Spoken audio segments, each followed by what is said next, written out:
శ్రీ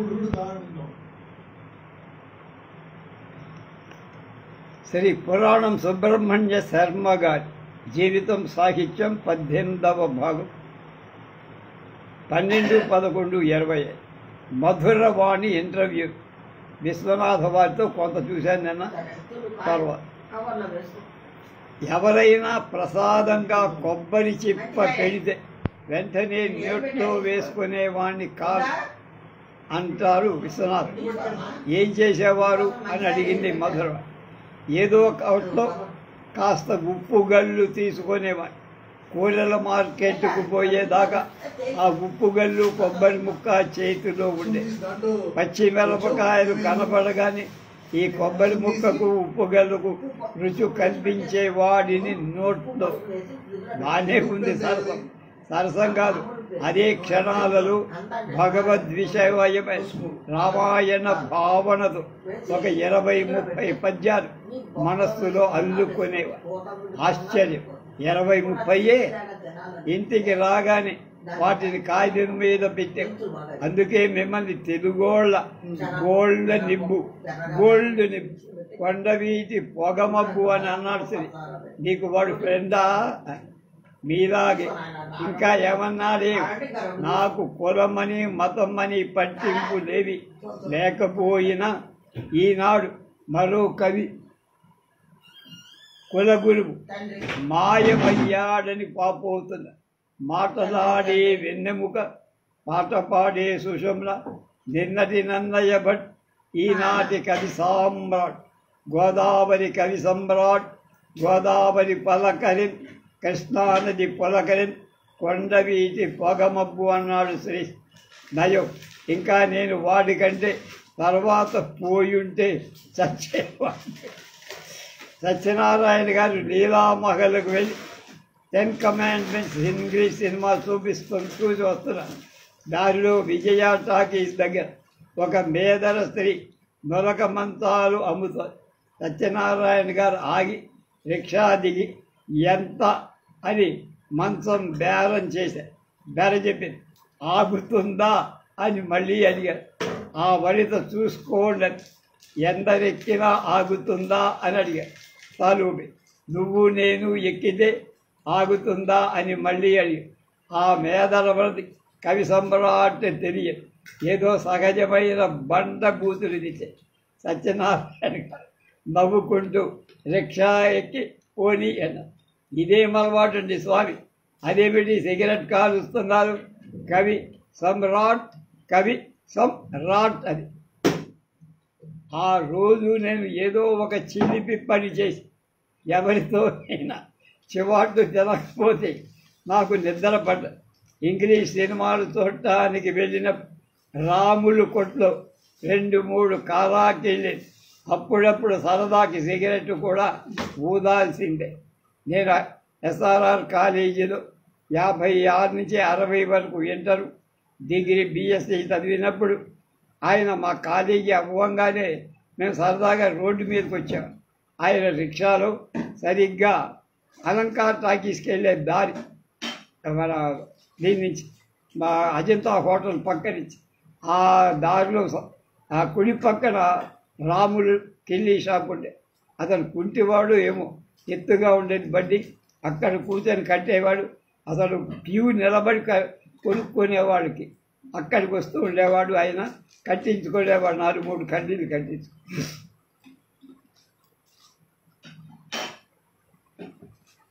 రాములు కొట్లో 2-3 కాలాకెళ్ళి అప్పుడప్పుడు సరదాకి సిగరెట్ వదాల్సిందే. గిరీశం చుట్టకాలిస్తే మీకు సిగరెట్ బాగుంది అన్నట్టు మీరు ఎప్పుడైనా కన్యాశుల్కంలో వేషం వేశారా? 1932-36లో విశ్వనాథ సత్యనారాయణ అనే ఒక నిరుద్యోగి ఉండేవాడు. గుంటూరులోను విజయవాడలో దొరికినప్పుడు ఉద్యోగాలు చేస్తూ ఉండేవాడు. ఆ రోజుల్లో రామప్ప పంతులు వేసేవాడు. మీనాక్షి ఎవరు? ఎర్రోజు మాధవాచార్య.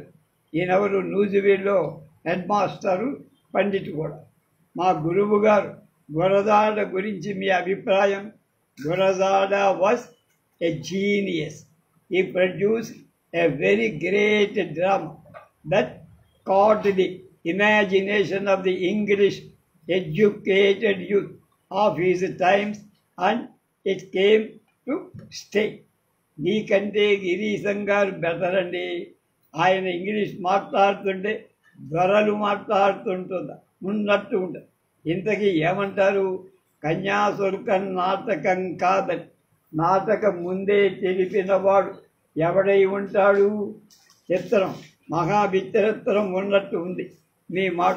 కన్యాశుల్కంలో వేషం వేశారు, కన్యాశుల్కం నాటకం కాదంటున్నారు మళ్ళీ మీరే.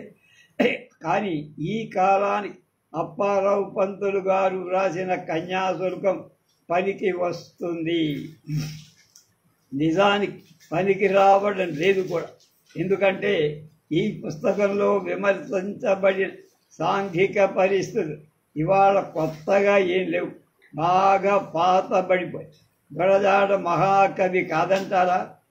అదొట కవి కాదంటూ ఉంటే ఆయనకు ఉన్న శక్తి హాస్యరస. రెండవది బ్రాహ్మణ సంఘంలో ఉన్న ఎందుకు పనికిరాని వాళ్ళ గురించి వెక్కిరించడం. Sir, Gurajada Apparao heralded a new era in Telugu literature. The era of colloquialism అన్నారు. ఒక ఇంగ్లీష్లో ఒకలా తెలుగులో ఒకలా ఉన్నా ఏమి మీ అభిప్రాయాలు అని అడిగింది మధురవాడు.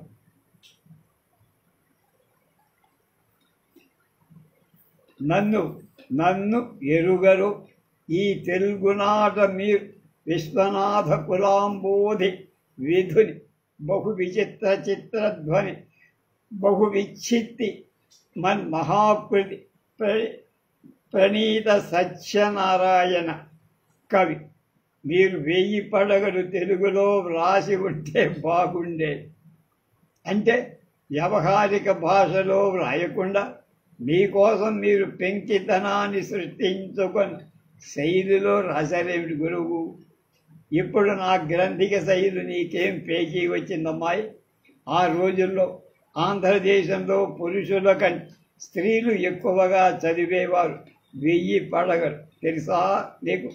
మీరు చెప్పిన చక్కని భావాలు కూడా, మీరు ఉపయోగించిన భాష పాతదనం వల్ల మంచివి కూడా పనికి రావని అనుకున్నారు జనం. ఇదేదో పులి మీద పుట్టల కొత్తగా వింటున్న చెప్పు అన్నారు. వృక్ష సంపదను నేల కూల్చితే వర్షాలు పడవనే విషయాన్ని వృషందిది ఆది వటాల ద్వారా చెప్పారు. ఇప్పుడు వాతావరణ సమతుల్యం, చెట్లు నాటండి అంటూ వన మహోత్సవాలు జరుపుతున్నాయి ప్రభుత్వం. ఈ మంచి విషయం 50 ఏళ్ల క్రితమే మీరు చెప్పారు గురువుగారు. ప్రజల భాషలో చెప్పకపోవటం వల్ల విశ్వనాథ కాస్త కల్పనగా చాదస్త కల్పనగా కొట్టేసి శ్రీశ్రీ గారు మీరు వ్రాసిన గుడ్డు తెలుగులో రాస్తే విప్లవ కవిత్వం ఎవరు చదివేవాళ్ళు కాదుగా. మీరు సనాతనవాదులు కనుక అంతా ప్రగతికి వ్యతిరేకమని తిరస్కరించి ఉండొచ్చు. మిమ్మల్ని వినాశనానికి కారణాలయ్యే ఆధునిక మార్పులను విమర్శిస్తే అసలు ఆధునికతని విమర్శించాలనుకున్నారు నా శత్రువు. మీకు వచ్చిన కీర్తంతా మీ శత్రువుల వల్లనే వచ్చింది గురువుగారు. అది భారతీయ పునరుజ్జీవ వాణి కనుక. రెనైజెన్స్ అంటారు ఇంగ్లీష్. జమీందారీ వ్యవస్థ సనాతనం ఎలాగయ్యింది? గణాచారి పునరుద్ధరింపబడాలా? అది సాంకేతికం. నీకెలాగా తెలియను? నీకెట్లా తెలుసు? సాంకేతికం కాదు, వల్లకాడు కాదండి. ఆ గణాచార రేణుకలు చేతబడులతో తెలంగాణ అంతా అధ్వాన్నమైపు మూఢ విశ్వాసాలు ప్రబలిపోయి ప్రజలు హిస్టీరియాలో పడి కొట్టుకుంటున్నారు. అదంతా బలవంతపు వ్యభిచారంగా మారింది అని. ఆచరణలో అన్నీ భ్రష్టమవుతాయమ్మాయి. దానికి నేనా బాధ్యుడు? నాటి మంచికి వస్తున్న మార్పుల సమన్వయం చెయ్యలేకపోయారు మీరు. మార్పులకు వ్యతిరేకించడమే దేశభక్తిగా పెట్టుకున్నారు చాదస్త. సమన్వయం మనల్ని అడగకుండా జరుగుతుంది. దానమ్మ కడుపు కాల, చెట్టు చేమ ఇదంతా మహా చైతన్య స్వరూపం. ఇది వైదిక భాష. ఆంగ్లేయులతో పోరాటం సాంస్కృతిక రంగంలో ప్రారంభించింది నేనేనమ్మాయి. అంచేత ప్రతి మార్పు అవశ్యం వ్యతిరేకించాల్సింది. గాని మీరు ఆనంద గజపతి కాలంలో ఉండాల్సిందండి. మహారాజు కొలువులో ఉంటే అది ఆంగ్లేయుల ధర్మరాజ్యం అన్నాడుగా. మీ గురజాడ ఇంగ్లీషు వాళ్ళని వ్యతిరేకించి ఆయన వాళ్లను సమర్థించారు. మీ రాజుగారి కొలువులో నేను ఎందుకు ఉండాలి అన్నారు. ఎందుకంటే మా గురువు గారినప్పుడు వాళ్ళు కూడా కవిగా గుర్తించలేదు కాబట్టి. మిమ్మల్ని అయితే స్పష్టంగా గుర్తించేవాళ్ళేమో. మా మహారాజు గారంటే మార్క్స్ ముల్లర్ ఋగ్వేదం ప్రచురణకు ఆ రోజుల్లోనే లక్ష రూపాయలు ఇచ్చిన మహాద మార్క్స్ ముల్లర్ గుర్తించబట్టి వేదాల పౌరుషం అంగీకరించబడుతోందన్నమాట. దీన్ని నేను వ్యతిరేకించి Herbert Read know thyself అన్నాడు. అంటే నువ్వు తెలుసు. అతి ప్రాచీన సూత్రం చెప్పాడన మన భగవాన్ రమణ మహర్షి నువ్వు తెలుసుకో అన్నాడంటే ఎవరికి పట్టలేదు. ఇది మన దురవస్థ. వేణుగోపాల స్వామి గిరికి ఆముద దీపం చాలు, విద్యుత్ దీపం బయటి వెలుగు. ఆధునిక సంకేతం మానవుడు ప్రాచీనమైన వెలుగుని కోల్పోయి విద్యుత్ అనే వెలుగుని పిచ్చివాడైపోయాడు అని రాశారు కదా. ఏమిటండి ఈ అసందర్భపు రాతలు? అదంతా సాంకేతికం, టెక్నికల్ గొడవ. నీకెందుకమ్మా? నీ కళ్ళ పరమఛాందస బ్రాహ్మణ ముండా కొడుకుల కనిపిస్తే నేను కనిపించచ్చు. కానీ బ్రాహ్మీమయ మూర్తి నన్నయ్య తరువాత నా అంతవాడు పుట్టదు. మళ్ళీ నా అంతవాడు ఈ గడ్డ మీద జన్మించటానికి ఎంతకాలం పడుతుందో ఏమిటి అహంకారం? నీకు తెలియదు పిల్ల. అహంకారం లేకపోతే తొక్కేస్తా అని చేస్తా పాతాళ. భారతదేశ నాగరికత గ్రీకు దేశ నాగరికత అనుకరణ అనే వాదం ఇంగ్లీషు వాడు తేలికగా లేవదీసి ఇది చాలా అసత్యవ. గ్రీసు నాగరికత భారతీయ నాగరికత ఉంది. మనుస్మృతి ప్రభావం Egypt, Crete, Sumeria, Babylonian, Iran, Rome మొదలైన అన్ని దేశాల మీద ఇవన్నీ నేను 1000 పడగలు రాయటానికి ఆవిర్భావహి 6 నదులని ఒక నవల రాశాడు. అందులో ఇవన్నీ చెప్పాడు. మీకు రంగనాయమ్మకమ్మ గారి ఏమిటండి గొడవ? ఆవిడకు తగని బ్రాహ్మణ ద్వేషం. రామాయణం విషవృక్షమని రాసి కమ్యూనిస్టులంతా తెగ పొగిడ. శ్రీశ్రీ కొడవడి గంటి కుటుంబరావు ఆమెను ఎత్తేశారు. రామాయణం ఇలా కాదు, ఇలా జరిగిందని ఆమె పరపర పుస్తకాలు గీకేసి తగిలించి తమాషా చూసేవాళ్ళు ఎప్పుడు ఉంటారుగా. మీరామెకు సమాధానం రాశారా? సమాధానం కాదు కానీ ఒక నవల రాసి జయశ్రీ అనే మాసపత్రి. అదే నా ఆఖరి నవల. అచ్చు కాదు. నీకు కుటుంబరావు గారికి పడదా? అబ్బే అలాంటే లేదమ్మా. పైగా నేను చందమామకు వీరాభిమాని. రాగానే కొన్ని చదవకపోతే నాకు నిద్ర పట్టేది. నేను నానా చెత్త చదువుతా. అద్దెకు తెచ్చి ఎన్ని ఇంగ్లీషు నవళ్ళు చదివానో నాకు తెలియదు. బెజవాడ కాలేజీలో పనిచేసిన మీ జీతం ఎంత గురూజీ? ఎంత? 150. ఆ రోజుల్లో అంతే శాలరీ. మా ఇంట్లో ఏడాదికి 15 తద్దినాలు వచ్చేవి సుమారు. ప్రతి తద్దినం పెట్టాల్సిందే విధాయక. తద్దినానికి రూపాయలు అయినా రోజులు వెళ్ళిపోయాయి. అలా బాపిరాజు గారు మీకు తెలుసా? వాడు మా బాపి బావ. కిన్నరసానికి బొమ్మలు వేసింది వాడి. వీధిలో కనబడ్డ వాళ్ళందరి భోజనానికి పిలిచేవాడు దర్జాగా. ఇంట్లో చెప్పేవాడు కాదు. అతిథుల్ని తీసుకొని భోజనానికి తయారయ్యేవాడు. అప్పుడుండేది వాడి పెళ్ళాం అవస్థ. ఇంట్లో చెప్పకుండా మమ్మల్ందరినీ ఓ 20 మందిని పిలిచేవాడు. ఓసారి అప్పుడు అన్నగారు అంటూ నన్ను పిలిచే ఆవిడ ఇబ్బంది చెప్పుకొని, నేను చూస్తాలే నువ్వు కానీ అన్నా. ఏం చేశారు? నా రామాయణ కల్పవృక్షంలో కైకేయి వృత్తాంతం చదువుతూ వ్యాఖ్యానిస్తూ అర్వం మరిపించేశా. ఇంతలో ఆవిడ వంట పూర్తయి ఉంటుంది. రామాయణం మీరు ఒకందుకు రాస్తే అది మరొకందుకు పనికొచ్చిందా స్వామి? అవును, మిమ్మల్ని కవి సామ్రాట్ అని ఎవరన్నారు? మొట్టమొదట భావరాజు నరసింహారావు గారి ఆధ్వర్యంలో బందరు సారస్వత మండలి వారు. నా గురువు గారు నా గురించి ఏమన్నారో నీకు తెలుసా మొదలా? నా మార్గంబునుగాదు వీని ధరయన్, నా తాత ముత్తాతలందే మార్గంబును కాదు. మార్గమిదియో ఇంకొక్కడట్లౌటచే సామాన్యుండనరా. వీరి కవితా సమ్రాట్ మా హేతువై ఈ మచ్చిష్యుని దావరించినది నేనెంతే ముదంబుగాను. మచ్చిష్యుని దావరించినది నేనెంతే ముదంబంద. జాషువా గారిని గురించి మీరేమంటారండి? ఏమంటాను? జాషువాల తెలుగు నిడికారం రచన నాకు కూడా సాధ్యం కాదు. నిజమే అన్నారు. శ్రీశ్రీ గురించి ఏమంటారు? ఈనాడు మహాకవి అని చెప్పదగిన వాడు ఈయన. వీళ్ళ అమ్మ కడుపు మాడ.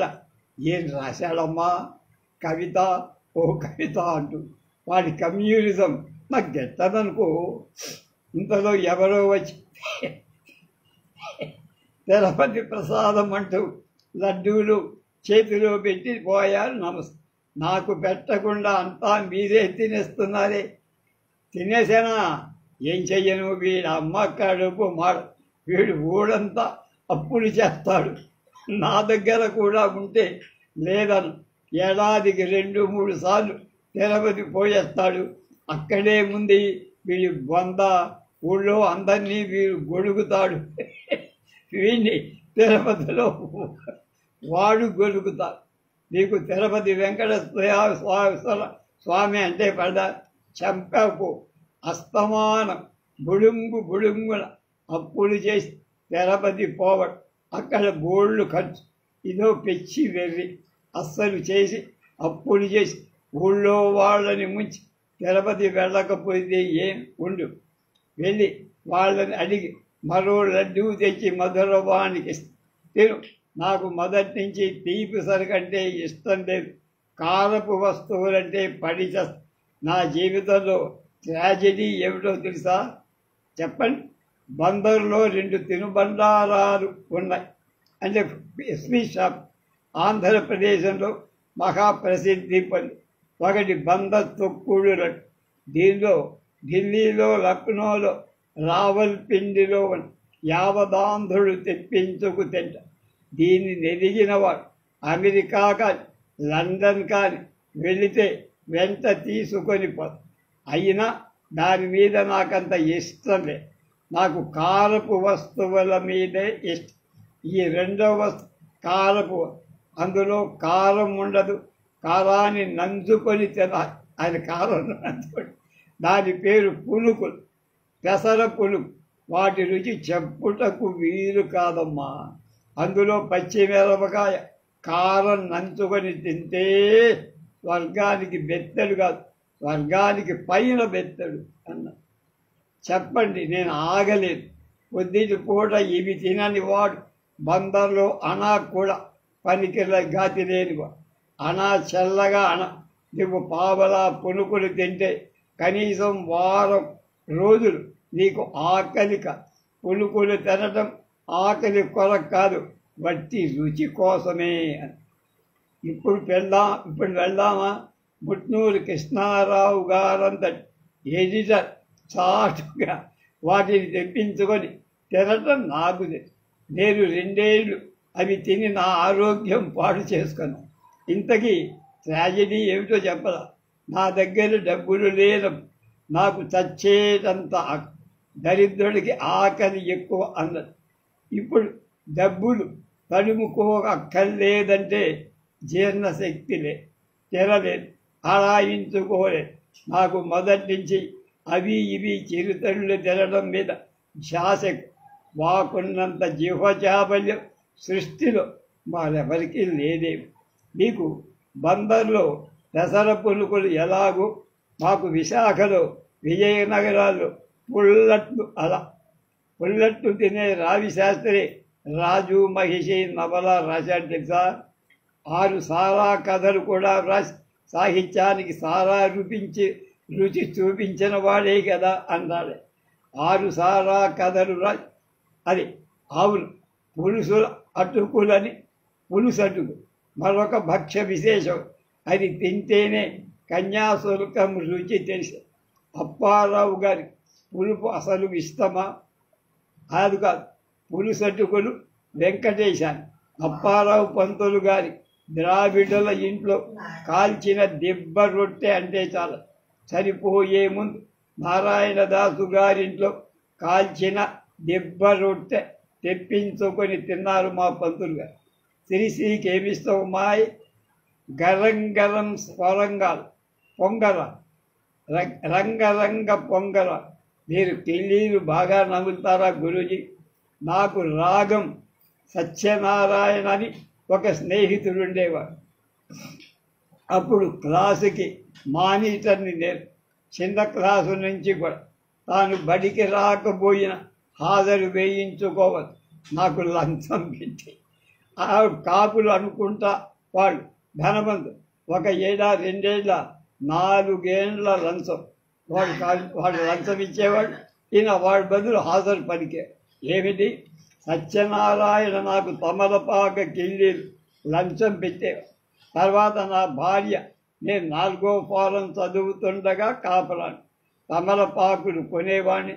తాంబూలం వాజీకరణం కదా అంటే చదువుకునే రోజుల్లో మీ వేషం ఎలా ఉండేది గురూజీ? నీకు నవ్వొస్తుందేమో. ఒక చొక్క, చేతులకు మురుగులు, కాళ్లకు కడియాలు, నెత్తి మీద జుట్టు, బండి గూడు కత్తి, జుట్టు ముడి వెనకాల గెలదాలు, ముందు సన్నని గెలదాలు. ఇది నా వేషం. కొంచెం ఇంచుమించుగా పాండురంగ మహాత్మ్యంలో నిగమ శర్మలాగా ఉండేవారన్నమాట. నవ్వుతుంది. నీకు చిన్నప్పుడు దయ్యాల భయం అది ఉండేదా? భూతాలు మా ఊరిలో ఉండేవి. ప్రయోగాలు చేసేవాళ్ళు కూడా ఉండేవారు. మా ఇంటి వెనక రావి చెట్టు, దాని మీద దయ్యాలుండే. మా ఇంటి వెనక ఒక ఇల్లు, ఆ గృహస్థు ప్రయోగాలు చేయటంలో ప్రవీణుడని దానికి సాక్ష్యాలు నేను ప్రత్యక్షంగా చూశా. నాకు అనుభవంలో ఉన్నాయి దయ్య. కన్యాశుల్కంలో మీరు రామప్ప పంతులు వేశారుగా, అసిరిగాడు, పూజారి గొరవయ్య, అదంతా మీకు అనుభవే. రామప్పంతులు కూడా దయ్యాలంటే భయం. నిరీసం తర్వాత నిన్ను చారదీసిందెవరు? వాడే కదా.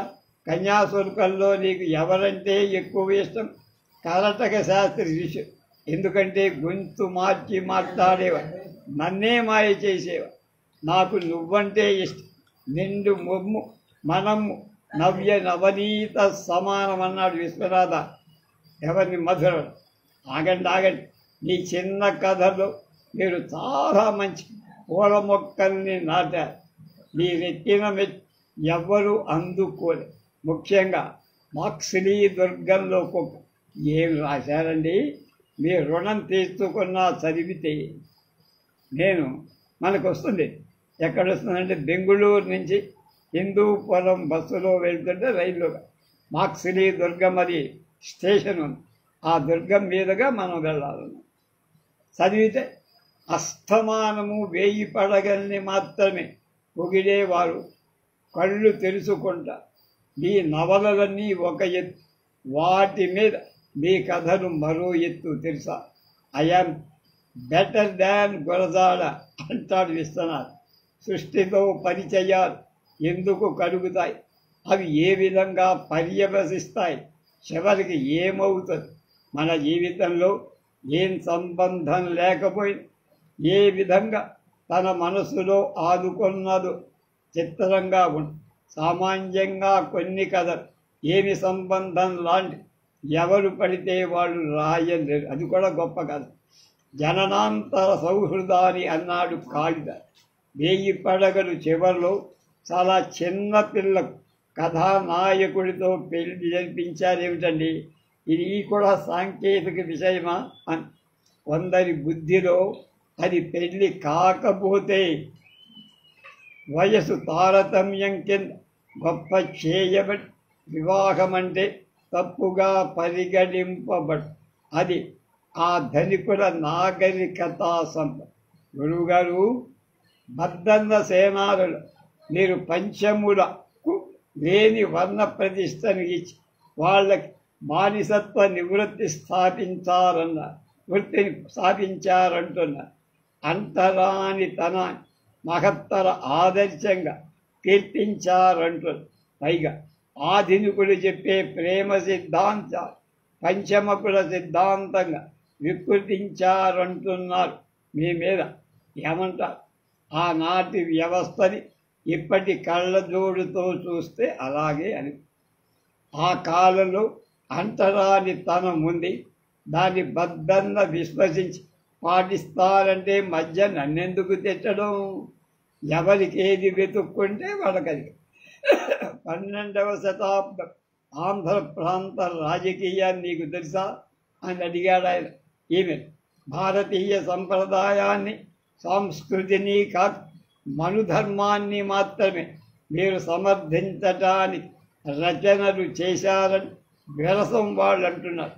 విప్లవ రచయితల సంఘము వారు తుపాకీ గొట్టంలోంచి మాత్రమే విప్లవం వస్తుందని నమ్మే చైనా భక్తు బాబు మా చైర్మన్ అని గంతులేసేవారు. వాళ్ళు దేశభక్తులే కారు. భారతీయ సంస్కృతి వాళ్ళకు మింగుడు పడదు. పాకిస్తాన్తో తమిళ టైగర్లతో స్నేహం చేసి ఆయుధాలు తెచ్చుకునే వీళ్ళు ఏది సంప్రదాయము, ఏది భారతీయ సంస్కృతం కాదు చెప్పేవాళ్ళ. వింటే ఎవడైనా నవ్విపోతారమ్మ.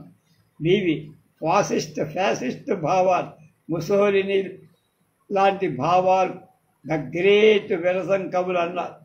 మీరు సాయిబుకి గోకులాష్టమి ఎప్పుడంటే పీర్ సాహెబ్ గోకులాష్టమి ఎప్పుడంటే అర్థం కానట్టు ఈ విప్లవ కమ్యూనిస్టులు భారతీయ సంస్కృతి మనుధర్మం ఎలా అర్థమవుతాయి?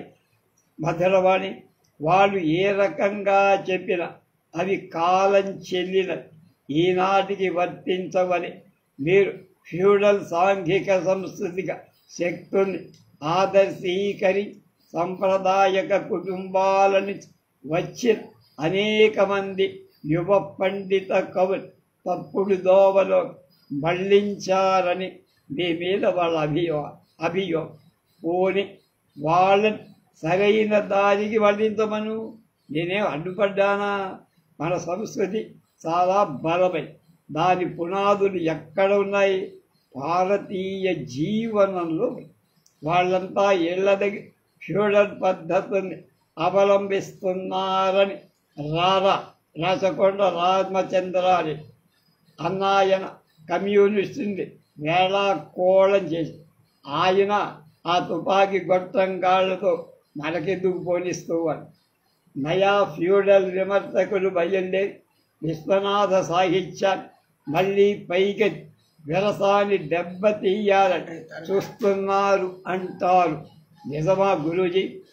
వాళ్ళని చూసి అంతా కడలిపోతున్నారని సాహిత్య నక్సలైట్ అలా ప్రచారం చేసుకుంటూ ఉంటారు. పైగా రివిజనిజం మీద పోరాటం విస్మరించామంట. మీరు బ్రాకెట్లు బాగా ఆడేవార్త కదా. న్యూయార్క్ కాటన్ కర్లీవి కార్టూన్లు. అవును, జోదం ఒక వ్యసనం. ఓపెనింగు క్లోజింగ్ ఆ చార్ట్ అంతా నా దగ్గరే ఉండేది. నేనేమిటి కథక చక్రవర్తి శ్రీపాద సుబ్రహ్మణ్య శాస్త్రి కూడా ఆడేవాడు. నీకు విజయవాడలో శిలా విగ్రహం లేకపోవడం లోటే అనుకుంటా. నాకు విగ్రహాలు ఎందుకు, మా పుస్తకాలు ఉన్నాయిగా, అవి చదువుకొని మంచి చెడ్డలు తర్కించుకుంటా. నా పుస్తకాలు ఉన్నన్నాళ్ళు నేనుంటా. తెలుగు భాష ఉన్నంతకాలం మీరుంటా. మీ చేత తిట్టించుకోవడం ఓ సరదా కదండి. విశ్వనాథ తర్కం అని మీతో పాటు మీ తర్కం కూడా చిరంజీవి. నా కవితను విశాల జగనా ఒక ఔచితి లేదు, భాష లేదు, ఆకృతి లేదు, ఊర రసాత్మనే శ్రవించిపోదు. ఈ పాట, ఈ పద్యం మా టిఎల్ కాంతారావు నోట ఎప్పుడు వస్తుండేది.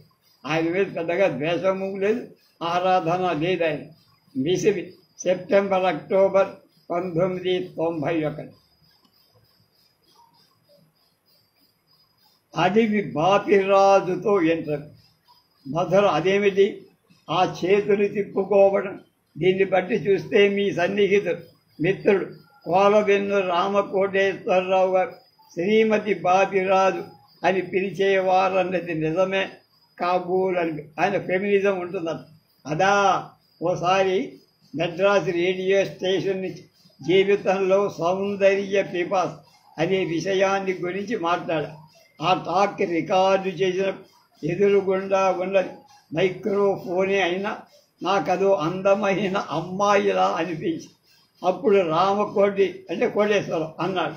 సాధారణంగా ఎవరి మీద జూకులయ్యని రామ అంటే త్రిలింగ పత్రిక సంపాదకుడు కోటేశ్వరరావు నేనంటే సరదా చదువు. మీ చుట్టూ చేరిన వాళ్ళకు మీరంటే సరదా చదువు కాక మరేమిటి? మిమ్మల్నంతా బాపి బాబ అనడంలో ఉంది అదంతా. మీతో కలిసి తిరగడం ఓ వింత అనుభవం అని ఆసంట జానకిరామ్ అన్నారు. వాళ్ళందరూ అంటే అన్నారు, కానీ నువ్వు మాత్రం కొంపతీసనకు. మాకందరూ బావలే. మధురబాణి జానకిరామ్ అందరి గురించి అలా అనలేదే. జానకిరామ్ గొప్ప సౌందర్య పిపాసమ్మాయి. అతనికి నా శృతిమెత్తని భావాలతో పాటు నా నిత్య సహజ చేష్టలు కూడా ఇష్టం. మీరు ప్రతి మాటకి ఆవేశము ఉద్వేగము చెందుతారని కూడా అన్నాడే. నాకు తెలియకుండానే వచ్చేవాడు. అందుకనే నా బతుకొక పరిమళ ఆర్ద్ర నందనోద్యానం అయిందని నాకు అనిపించింది. అవును, కానీ ఆంధ్ర విశ్వవిద్యాలయం నవలల పోటీ పెట్టి ఒకటే బహుమతి అని పెరగండి. మీరు కూడా విశ్వనాథ నాయకి చెరిసగం చేసి ఇచ్చారట. అవును, 1000 పడగలు. అతనికి నారాయణరావుకి నాకు మీకేమీ మనస్పర్ధ రాలేదా? దానివల్ల వస్తే అతనికి రావాలి, కానీ నాకెందుకు వస్తుంది? తనతో సమానమైన ప్రతిభ అదృష్టం మరొకరికి ఉండవని ఆయన అనే వార్తగా నా గురించి అలాంటి అభిప్రాయమే ఉంటే నా మీద అంత మంచి పద్యం ఎందుకు రాస్తారు? ఏమిటో ఆ పద్యం? నువ్వు చదవకపోతే పోయావు.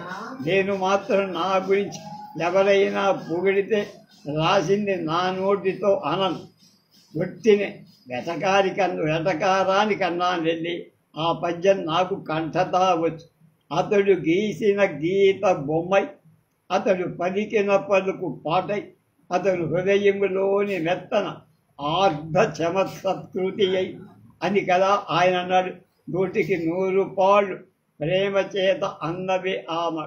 అలా ఆ బహుమతి మీతో తప్ప ఇంకెవరితోనైనా పంపకం చేసుకుంటే గొడవ పెట్టేసుకునేవాణ్ణి అని కూడా అన్నారే. అదే ప్రేమ చేత.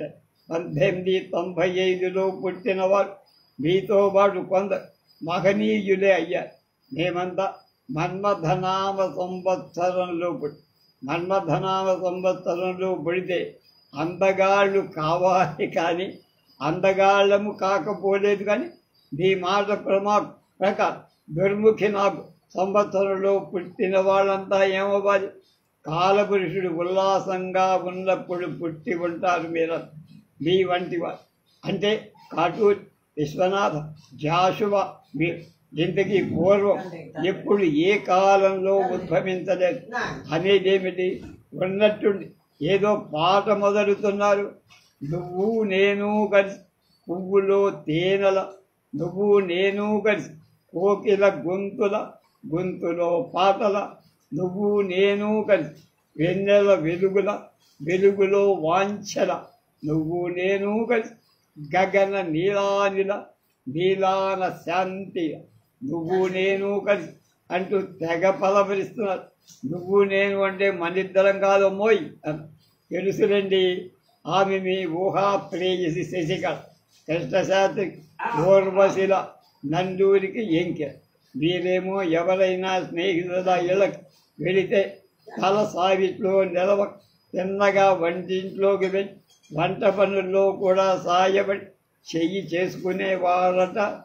ఆ మీ ప్రియురాలు అలకాపురవాసి కాదు కదా. భగీర లోయ సహా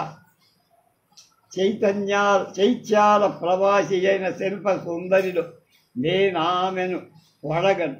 శిల్పాలు, చిత్రలేఖనాలు, సంగీత సాహిత్యాలలో ఆమె విలాసాలనే తొంగి పురా స్మృతుల్ని రేపుతుంది. కానీ ఆ శశికళ దేనిలాగా నన్ను